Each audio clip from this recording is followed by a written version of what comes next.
frecuencia de la onda P, que indica despolarización de las aurículas, no indica origen. Para saber el origen, nosotros tenemos que tener que esa onda P tenga un eje de P, una dirección de ese vector, más o menos normal, que a nosotros nos haga pensar que ha venido de ese nódulo sinusal. Para eso tienen que ser medianamente positiva en las derivaciones de cara inferior, o sea, D2, D3 y F, y también medianamente positiva en D1 y L. ¿Qué les quiero decir con medianamente positiva?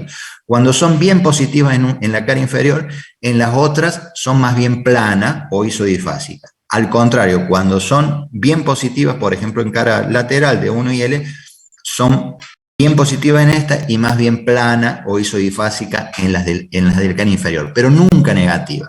Porque, por ejemplo, si nosotros tenemos una P negativa en D2, D3 y F, el vector de despolarización de esas aurículas, o sea, esa despolarización de las aurículas, si nosotros vamos al de atrás, el nódulo sinusal está acá. Lo normal es que la resultante, porque los vectores van para todos lados, la mayoría se anula, pero digamos, la resultante es un vector que se va hacia allá. Si el corazón está más o menos en esta posición, va a dar positiva en la cara inferior en D1 y isodifásica ahí en L. Si el corazón está más en forma vertical, va a estar bien positiva en la cara inferior y más bien plana o isodifásica en cara lateral. Si está bien horizontal, van a ser bien positivas en D1 y L y planas o isodifásicas en cara inferior. Pero supongamos que el estímulo que despolariza las aurículas no parte de acá, sino parte de acá abajo. Parte de acá de un ritmo nodal, pónganle. Ritmo del nódulo auriculoventricular. La despolarización de las aurículas se va a hacer de abajo para arriba. Entonces las derivaciones que están en cara inferior van a inscribir una P que va a ser negativa porque le van a ver la cola al vector. No van a apuntar al vector. Entonces eso, a pesar de tener onda P, que en este caso sería negativa, no es ritmo sinusal porque la onda P no tiene ese eje normal. Entonces, vamos a repetir. Para tener un ritmo sinusal necesitamos sí o sí la presencia de onda P, que esa P tenga un eje normal, y para completar la definición de ritmo sinusal, esa P tiene que dar origen a el QRS que va a ser la futura sístole, porque esta P puede ser que está originada en el nódulo sinusal de características totalmente normales, pero que está bloqueada acá. O sea, acá se bloqueó y los ventrículos están latiendo por un marcapaso inferior que puede ser ahí de la red His-Purkinje a 30 por minuto, póngale. Ese ritmo cardíaco no es sinusal, es un ritmo idioventricular. Y a pesar de tener onda P de características normales, la onda P no llega a dar esa despolarización ventricular porque el estímulo está bloqueado totalmente. Entonces necesitamos esas tres características. P de características normales y que dé origen al QRS. ¿Estamos? Entonces, sabemos sacar frecuencia, sabemos sacar ritmo, sabemos lo que tenemos que interpretar en cada onda, la onda P, el intervalo PQ, el intervalo QT, la duración del QRS, y características cualitativas de la onda T y características cualitativas del segmento ST. Nos queda el tema del eje eléctrico, que ese es el que siempre tienen un poquito de inconveniente. Les voy a dar algunos elementos muy superficiales en cuanto a cómo lo pueden orientar y qué es lo que están buscando. Nosotros cuando hablamos del eje eléctrico, que forma parte del informe del electrocardiograma, nos estamos refiriendo específicamente al eje del QRS en el plano frontal. O sea, cuando dicen eje eléctrico, en general están refiriéndose específicamente a eso. ¿Por qué? Porque los ejes se pueden sacar en los diferentes planos y de las diferentes ondas. Pueden sacar eje de P, como recién lo estuvimos haciendo, nada más que no lo informamos. Pueden sacar eje de T, pueden sacarlo en el plano horizontal. Pero lo que habitualmente tiene más utilidad clínica, que también es limitada, pero de todos modos es la que tiene más utilidad, es el eje del QRS, o sea, despolarización ventricular, en el plano frontal, es decir, lo que está en el plano ahí que está de rojo.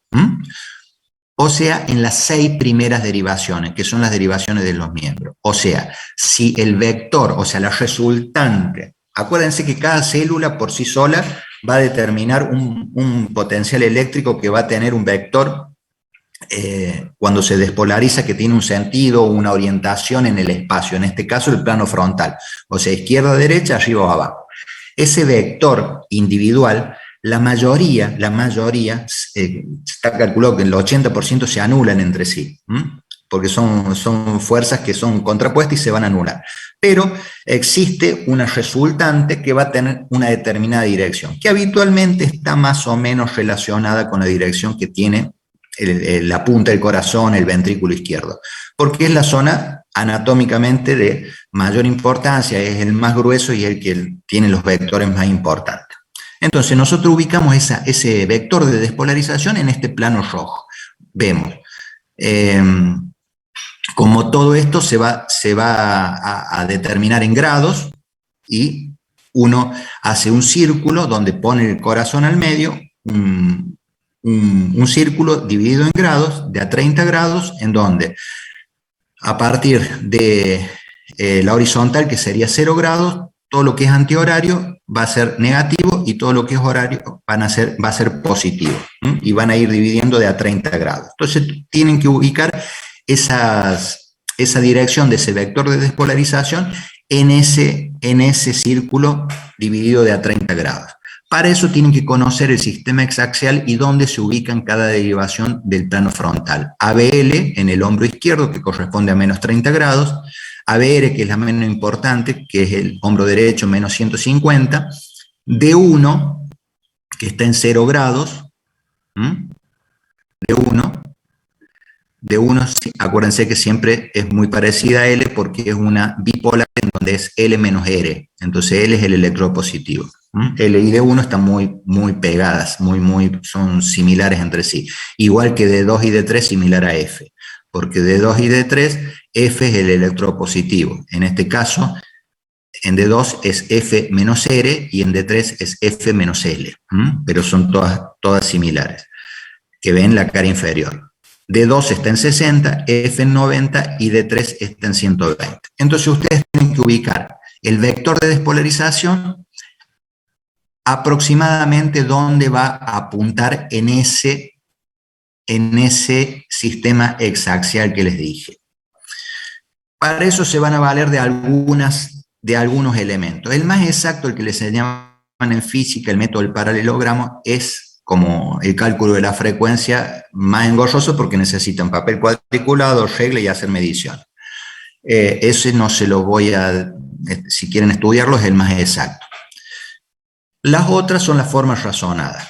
Una de las formas es saber que ante una derivación isodifásica, el eje está en la perpendicular. O sea, si ustedes tienen una isodifásica en L, el eje está en esta línea. O sea, puede estar en 60, que sería de 2, o en menos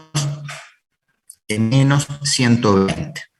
Si D2 y F son positivas, evidentemente está ahí en 60. Ese es un método muy sencillo, que es a través de la isodifásica, que permite determinar con bastante exactitud dónde está el eje eléctrico. Otro de los conceptos, acuérdense que el eje habitualmente apunta donde tienen un complejo de mayor voltaje. O sea, si todas las de cara inferior tienen voltajes grandes y positivos, y el eje debe andar por ahí cerca, seguramente están isodifásicas estas derivaciones. Por el contrario, si ustedes tienen bien positivas en D1 y L y más bien isodifásica o más chiquita en esta cara, el eje está apuntando a ese lugar. Acuérdense que el eje eléctrico normal va de L a F, más o menos de menos 20 grados a 90 grados positivos.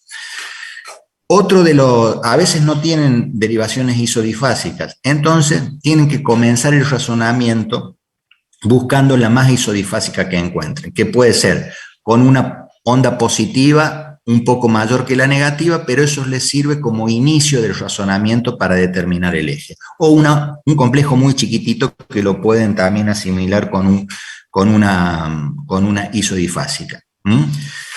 El eje eléctrico lo tienen que saber sacar, es un elemento que también uno interpreta si uno sabe o no sabe razonar electrocardiograma, porque eso implica el manejo de los planos, de dónde están ubicadas las derivaciones, y no se da cuenta si sabe o no sabe electrocardiograma. Pero es un tema que evidentemente en estos 10 minutos de charla es complicado explicarlo, y la otra cosa que necesitan verlo.